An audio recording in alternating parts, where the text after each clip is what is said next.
Hi, and how's everybody doing today? What week are we in? My goodness, I even struggled this morning to realize that it was Monday morning. But as always, I would get up and show up and be ready for what comes next. Now, what I'd like to talk about is this whole out of classroom learning that we're all having to do right now. It has its benefits in that you can really nurture some new skills in the kids and understand them more and see how they learn and see what they're interested in. However, by now in week 6, having had this new idea of learning foisted upon them, it's also quite normal for them to start pushing back against it a little. And when I say pushing back against it, I'm not saying be rude or, you know, saying they're not going to do it. No, they're young people. They will do it. If you ask them to do it, they'll do it. But is that actually learning? I'm not sure it is. That is actually just doing. That is not constructive because it's just using up time for the sake of using up time. And a lot of young people will object to that. And the way they will show their objection is by forgetting what they've learned immediately after they've learned it. Because, as with most school days, they don't completely understand why they're doing it in the first place.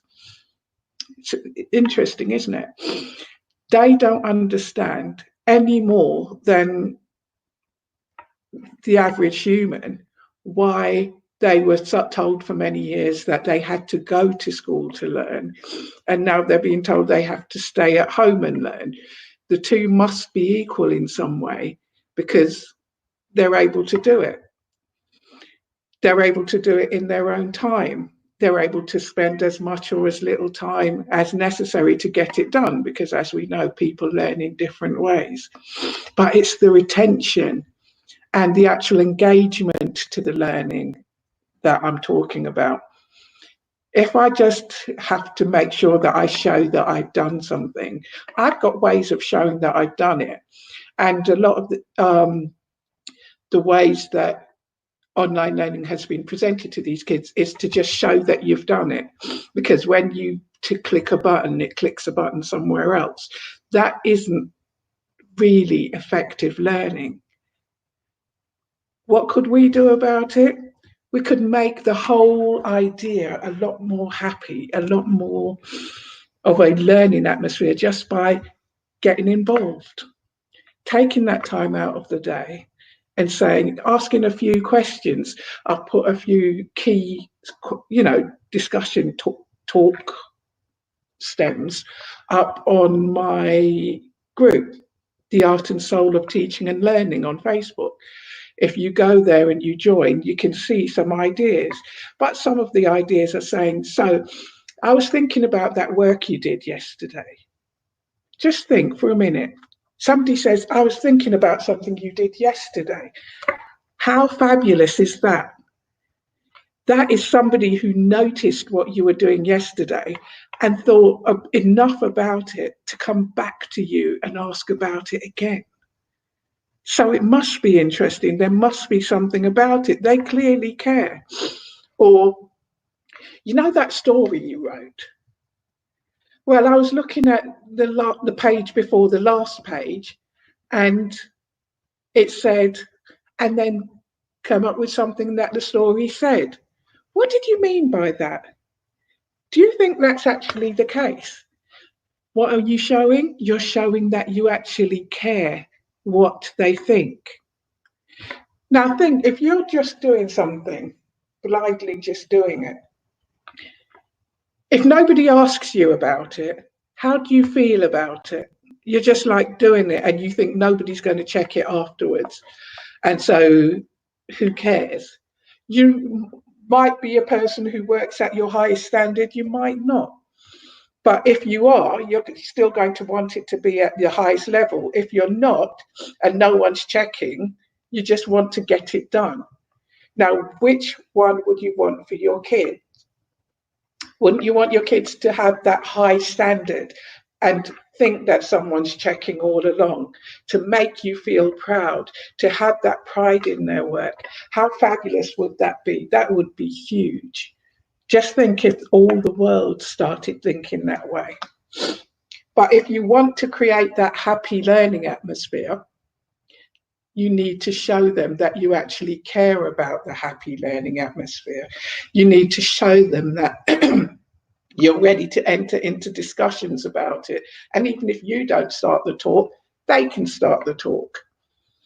At this point in the pandemic, we have a position where people have been at home for a long time. There's lots of uncertainty, there's lots of anxiety.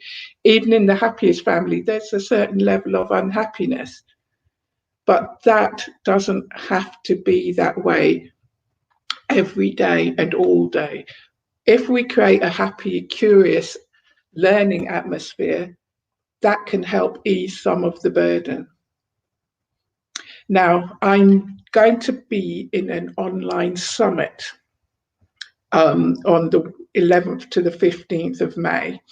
I believe my day is the Tuesday, the 12th. And I'd love it if you could join us. There's lots of women coming on to the summit over the 4 days, lots of them creating and helping you to understand how to make the most of the pandemic, to feel good, to look good, to help your kids look good, to genuinely improve the way that life is right now. You don't have to be as unhappy. And you know, the best thing is, it's free.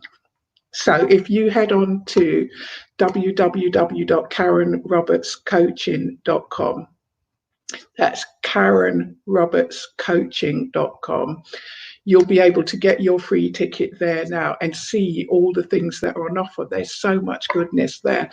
And the tickets are going quite quickly because they're free.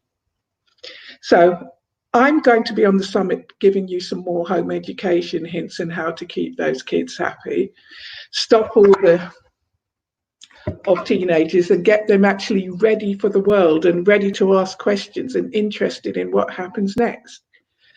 Others will be like Karen will tell you how to lose weight using intermittent fasting. That's always exciting. We've got personal coaches, personal assistants. We've got I'm trying to think, there's so many. I think there's 20 women over the 4 days.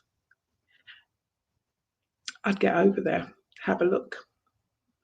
But in the meantime, have a lovely, lovely day. And I will speak to you tomorrow, in which I'm on a live at 1 p.m. on Facebook. And I'll be talking to Karen Roberts about my story and how that helped me in my life to create the life that I want. Education has been very important to me, and I'd like it to be important to all because it's the key to empowerment, in my view. I'm interested in anyone else's though. Have a lovely day.